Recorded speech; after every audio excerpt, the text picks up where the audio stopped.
Hello everybody, welcome back to my channel. My name is Wendy. This is Will's Mountain Homestead if you are new. And I'm going to take you through a journey of the last 30 days to show you how we got our garden put together for us to be able to grow hundreds of pounds of food. We're going to eat this fresh over the summer months. We're going to be doing a lot of canning, a lot of preserving for us to keep those fresh flavors for over the winter. And it's going to be fabulous. So I'm going to start at the very beginning when we started with a blank slate. We have approximately a 45 by 42 foot garden space, and we just put in a couple new raised beds. So a lot of our planting is in ground, and we're starting to experiment with the raised beds, putting our herbs in, medicinal herbs, and our lettuces. So this is all new for us as well. So let's jump right into it. We'll start with day number 1. And I don't have every day documented because we had so much rain in the month of May. I'm sure you guys did as well, where it just wasn't feasible to get out in the garden. So we do skip a couple days in between the video, and that's fine. You do what you can when you can do it to get your garden in the ground. So let's do it. All right, guys, it is May 2nd, and you can see we've got nothing in this big section here that has been planted or used at this point. So hopefully you see over the next 30 days what this transforms into. And you can see I have a lot of weeding and stuff to do yet. That's why the mower's in there, to get some of that out without having to use any hand tools. So we'll mow first. But yeah, this is a blank canvas for us to do whatever we want to. All right, so this is problem number 1. This is one of my black strawberry cherry tomatoes, and it just keeps going and going and going and going and going and going. And oh my gosh, it has flowers already.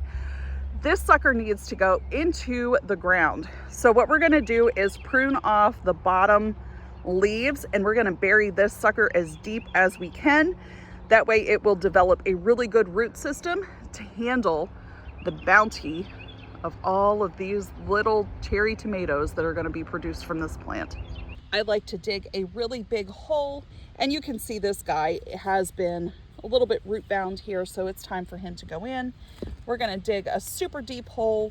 We're going to come in with some 1-1-1 fertilizer. It is just dehydrated cow manure. We're just going to sprinkle some of that in the hole and then backfill in. You want to plant your tomatoes as deep as you can. That way it will give it stability whenever those high winds come, and for when your plant starts to produce, it won't break your stem. My tomatoes have been planted, and I put all of my cherry tomatoes together, and the last 2 then are the beefsteaks. And you guys, I do have flowers on them already, so we may end up getting tomatoes a whole heck of a lot earlier than anticipated. My plan is to come in here and use cattle panel fencing to attach these to, probably in a week or 2 whenever my husband is free from work and can help. But for right now, they're okay. They're not overly huge. We're not expecting any storms in the near future, so these will be okay for the next couple of days. I do a lot of seed saving, especially with flowers, and I did start to save my marigold seeds from last year, and these have flowered already. Some of my other ones are still relatively small, but these are great to put in between your cabbages to repel pests that love cabbage. So what I'm going to do is put these in between each of my cabbages in hopes that it will ward off any of those nasty little bugs. And I also have, you guys, cucumbers that, I started way too early, and this is my situation.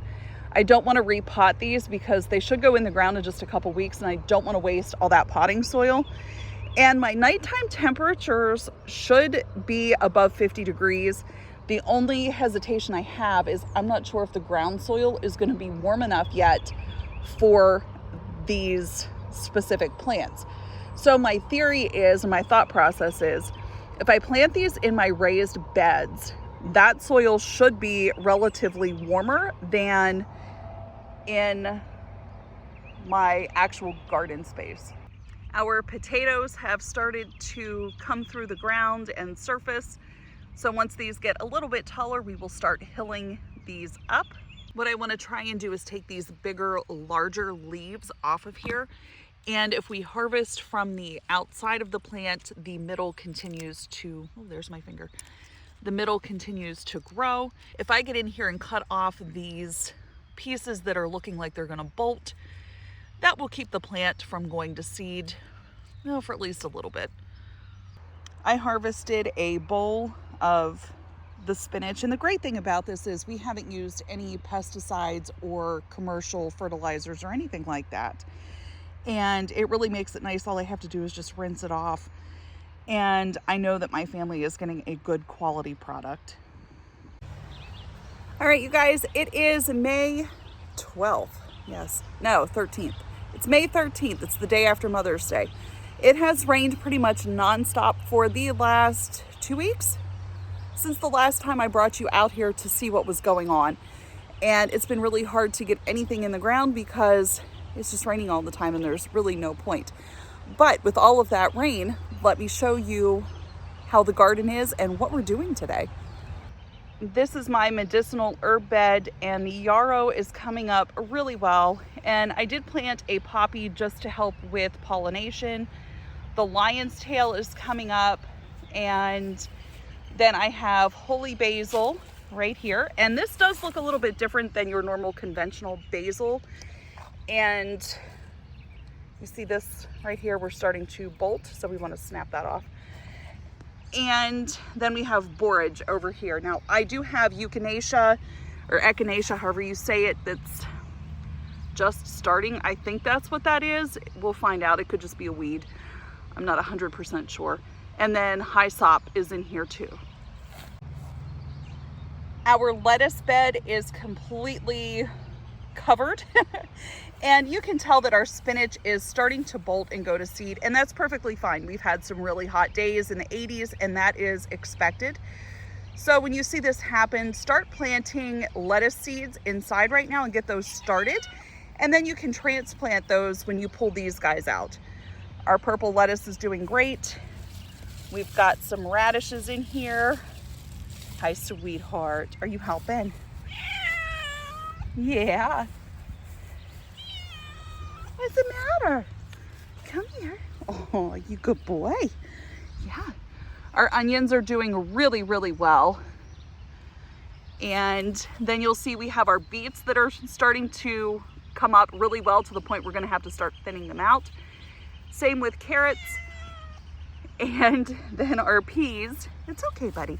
And then our peas are starting to get the tendrils on them where we can start wrapping them around the posts so that they climb up this T-post or the cattle panel. Today is planting day for a lot of our stuff. It's getting root bound, and it is to the point where it needs to go in the ground. We're not going to have any more cooler nights. These have already been in the greenhouse for 2 weeks, and you can see are doing really well. Now this is just a fraction of what I have. I only have 4 hours today to get as much in as I can, but we have 29 tomato plants to put in today, plus all of our squash. On the outside of our garden, we put in the cattle panels and ran them long ways and secured them with zip ties to T-posts.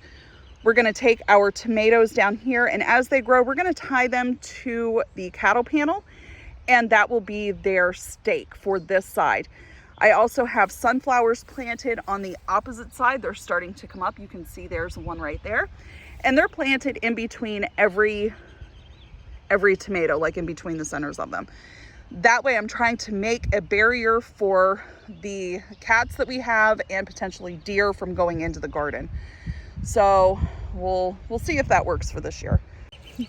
There are a few vegetables I do plant directly into the ground.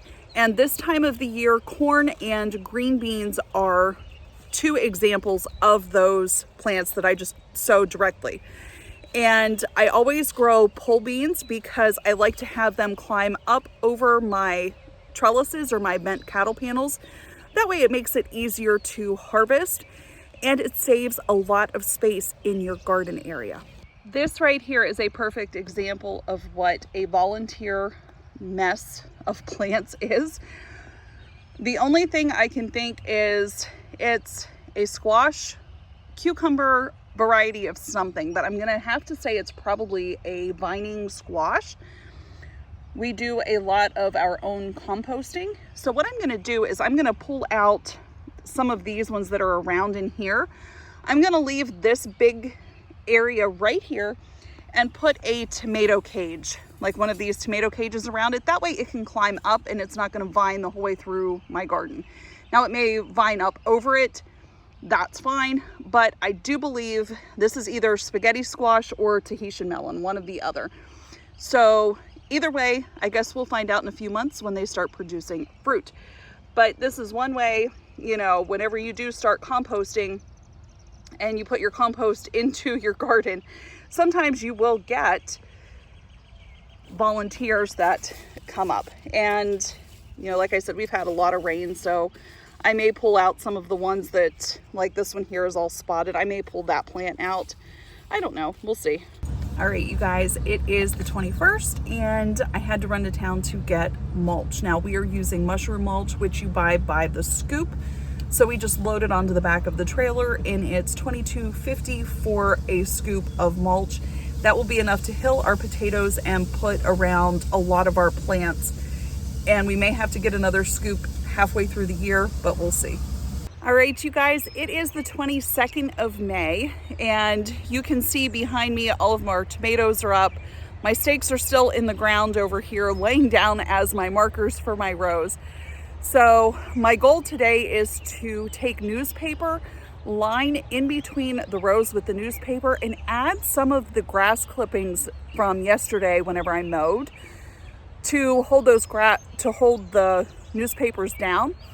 And that will act as a weed barrier in between my rows of tomatoes. So we're gonna try and get that done before it gets too hot out, and we're gonna try and mulch our potato rows too. So got a lot to do.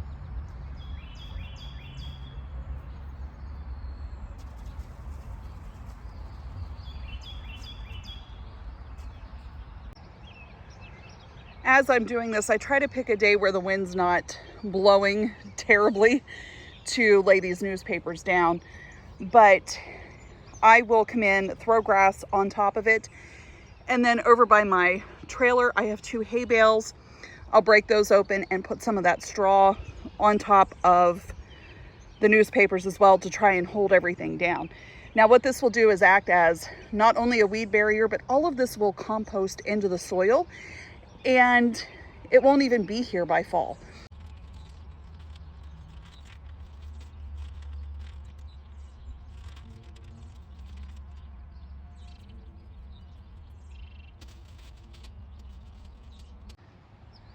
Once I'm done laying newspaper and grass, I go in with my mulch that I have, the horse manure or mushroom mulch, and I very lightly put that around the base of my plants because you guys, that stuff gets really hot and you don't want to burn them, especially with the temps being in the 90s. So just very lightly put that on, and then we're going to lay our straw.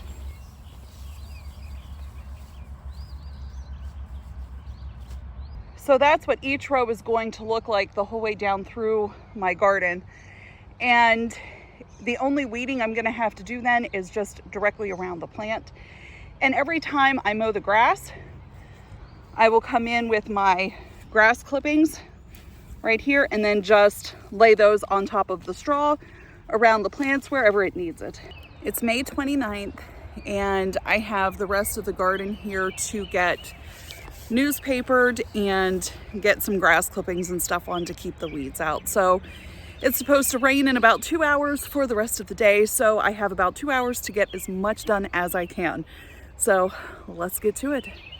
If you don't have dirt on your face, sweat running down your back, are you really gardening? I don't think you are.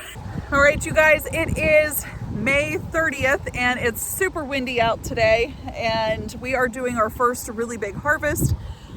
My daughter's picking strawberries and I'm gonna be picking a bunch of our lettuces because they are in dire need of being used up. So we're gonna pick lettuce and a lot of Swiss chard and radishes today to make salads for the rest of the week and to have collards for dinner tonight and tomorrow.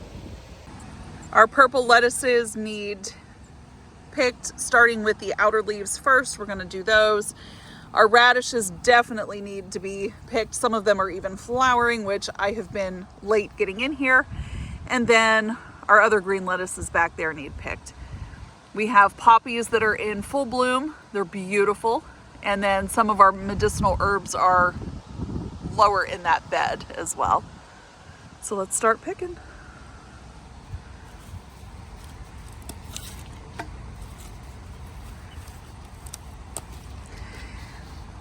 When I do harvest like these, I use a bigger sized metal bowl, and I got these at Sam's Club. It just makes it easier when I get up to the house. I can just fill it full of water and wash them off really, really well. We have a bunch of radishes that we picked. Some are little. I didn't thin them out as well as I could have. So the greens on these, they are edible, but what I'm gonna do is go ahead and clip them off and give them to our chickens. All right, you wanna go get some grit?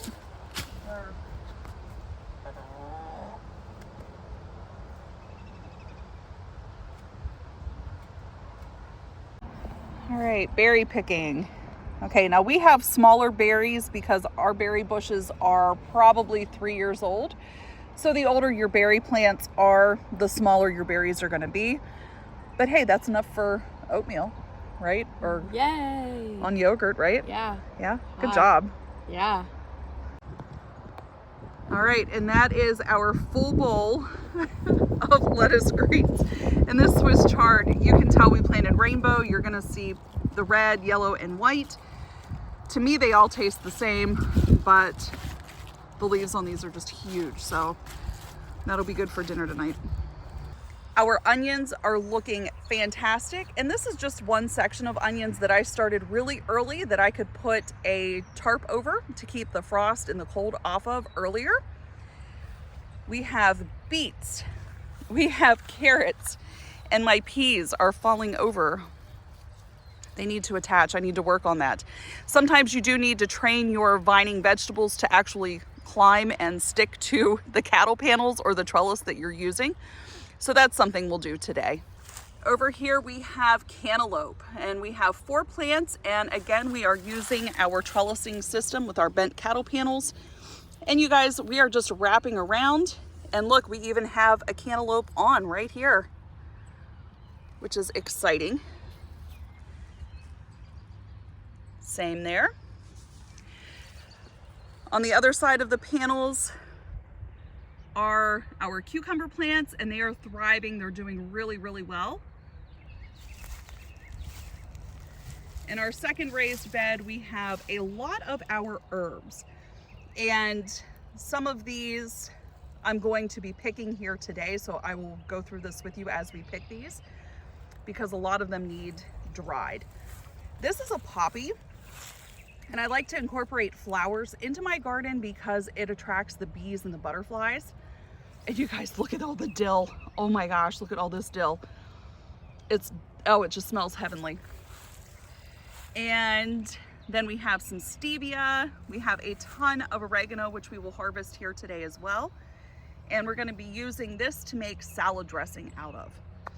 We've got beautiful sage, and look at my parsley. Okay, so that needs dried as well. We've got chamomile down in here. It is not flowering yet, but it will. It'll start. And then more poppies. So if you with these poppies, this is where the flower already has been. And if you let this completely dry out, it'll turn a brownish color. And in this container here holds all of the seeds. So you'll never have to buy seeds again if you pop this open once it's dried and dump the seeds out, let them dry on a paper plate for a couple days, and then store them properly.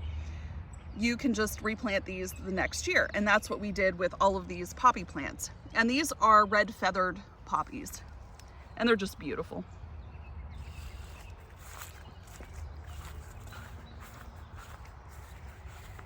This next bed here, I have a goji berry plant right here. This is new for us, so I have planted 2 of them. I have fennel growing, which is something new for us this year as well. And I had a little spot left over here, so I planted some cucamelons. So hopefully they take off here pretty soon. We also have some celery. We've got more flowers. And these are by far my favorites right here. These are calendula. And not only are they good pollinators, you guys, but these are a great medicinal plant as well. So as the summer goes, when we harvest and dry these, I will show you what we're gonna do with them. We're gonna make a salve out of them. My huge artichokes, I only planted 2 because I didn't know what to expect, so we'll see. And then my overabundance of Swiss chard, which we have been eating off of for quite a while. So you can see right there, just in the raised bed section that I have, how much I can fit into just those 4 raised beds. Now, we have already picked lettuce. I think I've picked, when I tallied everything, I think I've picked 7-gallon bags of mixed greens that we have harvested so far. And that's huge. We've been eating salads almost every day consistently for our lunches. We've been using the lettuces on sandwiches. So you can see that's something that we don't have to purchase from the store, and nothing has been used on it. We haven't used any type of pesticides, herbicides, fungicides, nothing. And it's growing beautifully. And sometimes planting those flowers, depending on what you are growing, sometimes flowers like marigolds can be a pest deterrent. So when you're planting, make sure you figure that out and leave space to plant those types of flowers. And I will show you exactly what I mean. I have my cabbages all in a row, and in between each cabbage, I have marigolds planted. Now behind my cabbages, I have my huge row of Yukon Gold potatoes. And you can see it just keeps going and going and going and going. We should have a terrific harvest. It is not even June yet, and we did have some trouble with some flea beetles earlier. So one day before we knew that there was a rainstorm coming, the next day I did sprinkle food grade diatomaceous earth on this, and that does help with flea beetle issues. And you can see down here, we are starting to get flowers already forming on our potatoes, which means that they are growing underneath this glorious soil and grass that we have used to hill up our potatoes with. Our broccoli is starting to form heads, and this one is very tiny, so I'm just gonna have to pay attention to these. I don't want them to go to seed or get yellow, so we may just only have tiny heads this year. We had a lot of heat, and that could be why they didn't develop like they should have. So, but whenever you harvest these, do not take the whole plant, just the head. It will produce offshoots. And if we only get a small amount, we'll try again in the fall. There is my second row of onions, and it goes the whole way to the cattle panels.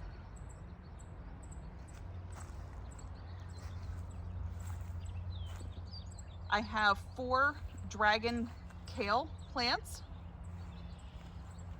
and then some volunteer lettuces that I just left kind of go to seed, so that way the bees would have something to gravitate towards, and another lettuce plant. I do use tomato cages around my zucchini plants. As they grow, the leaves will come over top and stay off of the ground, which is a good little tip to try to practice. And like this one that's growing underneath, you may have to come in and not get poked. They do have jiggers on them, so be careful. And just come in and like lay them over top to encourage that growth over top of the tomato cage. So I had extra seeds left over of watermelons. I just threw a couple in. They are growing on this side, but nothing came. Oh yes, it did. I have one over here. So we may have some watermelon, I don't know. These are our pumpkins. They vine as well. So they're gonna climb right up over the cattle panel. And you can see my beans are starting to sprout, and these will climb up the cattle panels too. And I have 4 cattle panel sides of beans, so we should have plenty for the year. My tomatoes are the only ones that I have mulched in between the rows, and that's because I only had enough grass to do the mulching in between that. So as I continue to mow, I will mulch these other 3 rows as well. And my peppers are very itty bitty, but they're growing. You know, when you start them from seed, it's hard to get them a really good established size unless you start them like the end of January. So, and feed them. But our tomatoes are looking very healthy. Our sunflowers are coming up too. And right here, you can see I have a tomato on already that is of a decent size. I have a bunch of smaller ones, but that's the biggest one that I have. So it's gonna be a good growing season. I think that looking at this whole space, and it's hard to believe that in just a few short weeks, all of this is just gonna take off with the heat and the rain that we're gonna have, and we're probably not gonna have to go to the grocery store for very much. If you stuck with me through this entire video, I thank you so much. Thank you for subscribing to my channel. Thank you for joining me, and continue to follow me through the summer months, and I will show you how we harvest, how we do what we do, and all of my preservation techniques that I have developed over the last probably 7 years that I'm very comfortable with now that I can share that with you. So thank you guys so much for watching. Take care, God bless, and you guys will see you next time. Bye.